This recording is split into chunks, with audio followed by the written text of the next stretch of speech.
आज से कई साल पहले मैंने इस कहानी को सुना तो और बहुत ही दिलचस्प लगी मुझे कि एक दफ़ा का ज़िक्र है कि एक शख्स था जिस शख्स ने ज़िंदगी भर की कमाई को एक पोटली में जमा कर लिया था हीरे जवाहरात की सूरत में और अपने सीने से लगाए फिरता था। जब उस गांव में वो फिरा करता था लोग उससे पूछते थे इसका क्या करोगे, हमें दे दो।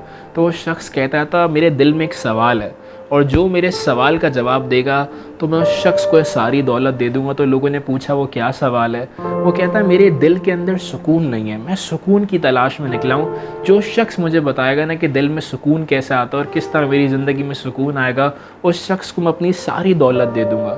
आज तक उसको कोई ऐसा शख्स नहीं मिला उस गाँव के अंदर जो ये जवाब दे सके। बट एक दफ़ा एक पागल वहाँ से गुजरा, उसने कहा कि तुम मुझे सवाल का जवाब ढूंढ रहे हो। एक और गांव है, उस गांव के अंदर एक शख्स है मुल्ला नसीरुद्दीन, उनके पास इस सवाल का जवाब है, तुम उनके पास ज़रूर जाओ। वैसे था तो वो पागल, लेकिन उसने कहा शायद पागल भी शायद कोई काम का पता बता रहा हो। तो वो शख्स उस गांव चला गया जहां मुल्ला नसीरुद्दीन रहा किया करते थे। जब वो उस गांव में पहुंचा तो किसी से पूछा कि मुल्ला नसीरुद्दीन कहाँ पर है। तो किसी ने कहा वो दरख्त जो तुम देख रहे हो उस दरख्त के पास मुल्ला नसीरुद्दीन बैठे हुए, जाके उनसे पूछ लो। जब उस दरख्त के पास पहुंचा तो देखा मुल्ला नसीरुद्दीन दरख्त की एक शाख पे बैठे हुए और उस शख्स ने जाके कहा कि मेरे पास एक सवाल है, मैं सुकून की तलाश में आपके पास आया हूँ, मैं जानना चाहता हूँ कि सुकून कैसे आता है। तो मुल्ला नसीरुद्दीन पूछते हैं तुम सीने से क्या लगाए वो। उसने कहा ये वो दौलत है, ये वो पोटली है जिसके अंदर हीरे जवाहरात हैं जो मैंने ज़िंदगी भर कमाए हैं। तो कहा इसका क्या करोगे। कहा ये मैं उस शख्स को दे दूंगा जो मुझे सुकून का पता बता देगा, जो मुझे बताएगा कि दिल में सुकून कैसे आ सकता है। मुल्ला नसीरुद्दीन मुस्कुराए और दरख्त से नीचे आए और वो पोटली लेके भाग गए। और जैसे ही वो भागे तो वो शख्स उनके पीछे दौड़ा दौड़ा, क्योंकि मुल्ला नसीरुद्दीन गाँव के रास्तों से वाकिफ़ थे तो वो बहुत तेज़ दौड़ा और मुख्तलिफ रास्तों से जाके छुप गए। ये शख्स काफ़ी देर तक दौड़ता रहा, फिर एक जगह जाके बैठा और खूब रो रहा है। इसका दिल बड़ा इस्तराब हुआ कि यार काश मैं यहाँ आता ही नहीं, काश मैं उस पागल की बात सुनता ही नहीं।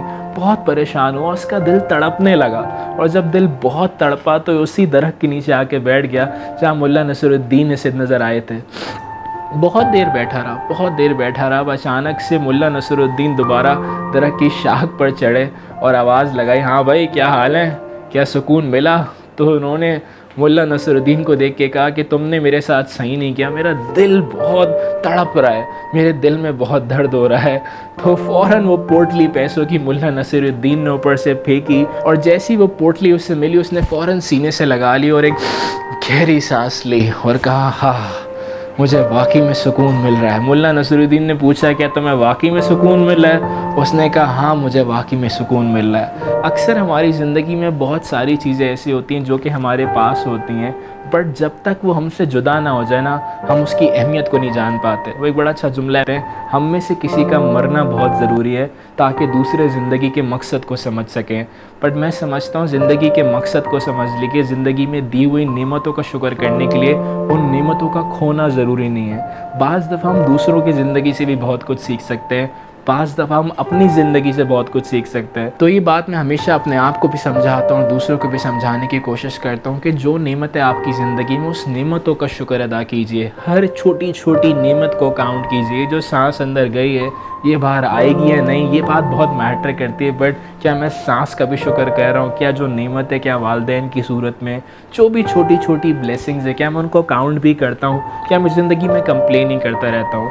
जिस इंसान की ज़िंदगी में ग्रैटिट्यूड होता है, थैंकफुलनेस होती है और इनफैक्ट जो अपने दिन का आगाज़ ग्रैटिट्यूड से कर रहा होता है, उस इंसान की ज़िंदगी में फ़ैसले, उसके डिसीजंस, उसकी इमोशनल स्टेट बहुत बेहतर हो जाती है। तो इस कहानी का पैगाम यही है कि ज़िंदगी में जो चीज़ें आपके पास है उन नेमतों का शुक्र अदा करना सीखिए।